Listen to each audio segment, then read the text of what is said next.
Hello my dear friends, and welcome back to another Star Wars news update. Today we're going to be talking about the Ahsoka series, the Mandalorian Season 3, we've got some new leaks for the Acolyte, and more. As always my dear friends, before we dive into the news, please be sure to hit that big red subscribe button down below if you've not done so, and also be sure to hit that bell to be alerted every time that I post a new video. But without much further ado, and without any more jibber jabber, let's dive straight into it. So we begin with the Acolyte, as some more leaks have emerged from Ahsoka, the recent leaker who emerged on the scene with photo evidence of their claims. They've got a source at Lucasfilm, and if you guys have been following my videos, then you'll know they've revealed a lot about this show. Big spoiler warning if you don't want any information regarding the plot of this show. I've timestamped the various segments of this news update, so go to the timeline down below and skip ahead if you don't want to be spoiled. But otherwise guys, here we go. So while Ahsoka has previously said they believe Plagueis is in the show, they're now very confident about this, adding the huge reveal that Scipio, the homeworld of the Mune species, appears in the series. And I will say guys, with this piece of information, as well as all of the leaks we've had so far, the Acolyte is sounding very impressive indeed.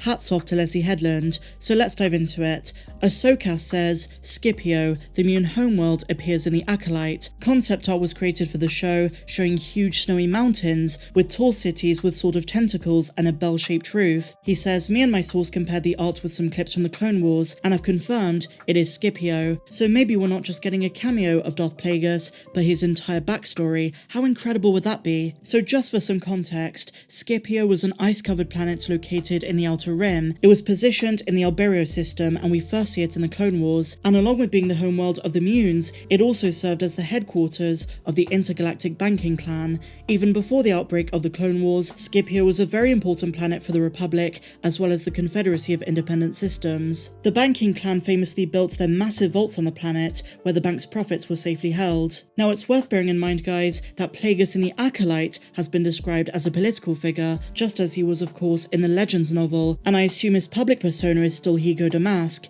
Now given Leslye Headland said she's inspired by the Phantom Menace, and the events leading up to the film, Scipio is probably going to be a planet firmly involved with the politics of the show. The planet of Scipio was magnificent in the Clone Wars, and I really can't wait to see it in live action. Now whenever we talk about Scipio, we should also mention Munalist, the other homeworld of the Muns, but that was a planet they colonized later, so they weren't really natives to the planet. Now we might see it in the Acolyte or we might not, but today we can be happy to know that Scipio, a familiar planet, the homeworld of the Munes, is appearing in live action. Super exciting stuff guys.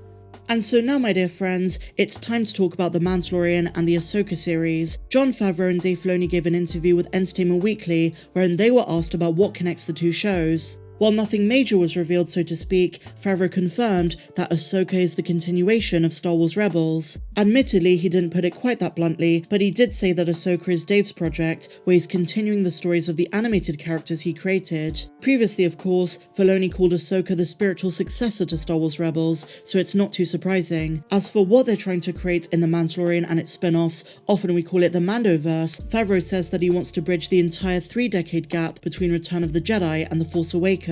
He teased that he wants to bring in more of the players who are around at this time and to show how they fit into this story, and the way he worded it sounded like a big tease, a big setup for more cameos to come. Now interestingly enough, despite all the fan theories of what the Mandoverse is leading to, Filoni himself said he's not sure. He said he would rather see the natural evolution of it before making any deliberate decisions. Now outside of the shows themselves, just hearing the two of them talk about what they call the binding fabric of Star Wars brought a tear to my eye, especially Jon. He has such a way with words, and hearing about his process of creating these shows, he really embodies George Lucas and his vision. And as I say, substance aside, he said the franchise has always been about family and bringing people together. He says he feels as though that's his duty, and he mentioned how so many people, especially throughout the last 2 years, felt alone and isolated, and how something like Star Wars, especially The Mandalorian Season 2, acted as a major point of union, uniting people, whether it's on social media where we discuss the shows, on forums, on YouTube or whatever. And Dave Filoni added to this by saying that with all of the shows they create, they try to capture the feeling that audiences in 1977 had after seeing A New Hope for the first time, one of triumph, joy,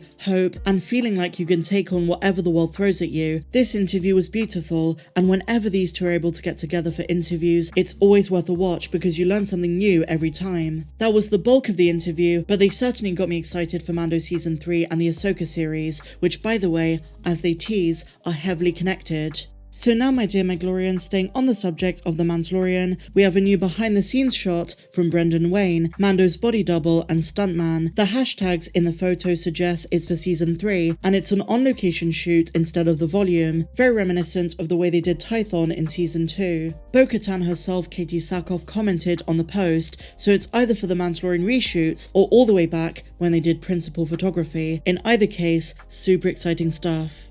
And so finally guys, a wonderful update for something I mentioned in yesterday's video. A Disney and Marvel Games showcase has been announced for September the 9th, and Lucasfilm Games are confirmed to be there too. Yesterday I spoke about a wild rumour that came up on Game Rant that the final trailer for Jedi Survivor is releasing in the next couple of months. We got a teaser at Celebration, but now they want to show off more of the game, especially Cal's mission, the adversaries, and the overall gameplay. It is of course for next gen consoles only, so that's going to look insane. And it seems as though, and this is just me speculating, this game's showcase might be the venue to do that. I mean, just think of how exciting that would be. I think as fans who are anticipating this game who loved Fallen Order, we're desperate to see more of what this game is going to hold, and there are lots of theories for what Cal is going to be up against. We know some of the characters thanks to the first teaser trailer, and also some of the action figure leaks. We know there are going to be Magna Guards, rebuilt battle droids, but the main villains haven't been revealed. There was that Powen in the teaser trailer, but as Star Wars confirmed, that guy was not the Grand Inquisitor. Some folks theorize that the white-haired man in the Bacta tank is an evil clone of sorts, but the action figure leaks state